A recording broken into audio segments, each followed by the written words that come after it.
এই যে দেখছো, এটা কিন্তু আমি বাঁধাকপি হাতে করে নিয়েছি। এটা কিন্তু আমার জমির থেকে তুলে নিয়ে আসা, বাড়ির জমির থেকে একদম টাটকা তাজা অর্গ্যানিক, কোনো তেল সার ছাড়া।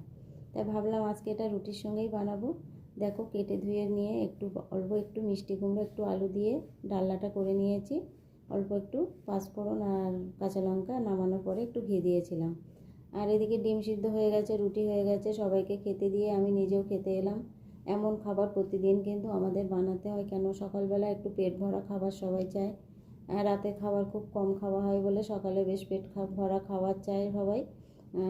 সকালবেলা কিন্তু অন্য কোনো খাবার আমাদের বাড়ি কেউ পছন্দ করে না। আর চাউমিনটা মাঝে মাঝে হয়, মানে রবিবারে সবাই বাড়ি আসে, ওই দিনে একটু চাউমিন হয়। আর মাঝে হয়তো একদিন লুচি হয় বা কিংবা পরোটা হয়, আর বাদ বাকি দিনগুলো কিন্তু রুটি বানাতে হয়। তা রুটি কিন্তু অনেক স্বাস্থ্যকর খাওয়া, শরীরের দিক থেকে অনেক উপকার। তাই সবাই রুটি খাওয়া ভালোবাসে, আর রুটি আমিও ভালোবাসি। চাউমিন যে আর লুচি পরোটা হলে ওটা কিন্তু আমিও ভালোবাসি না। সবাইকে খেতে দিয়ে আমিও বন্ধুরা খেতে বসে গেছি। চলো যাই এবার খাওয়া যাক। শুভ সকাল।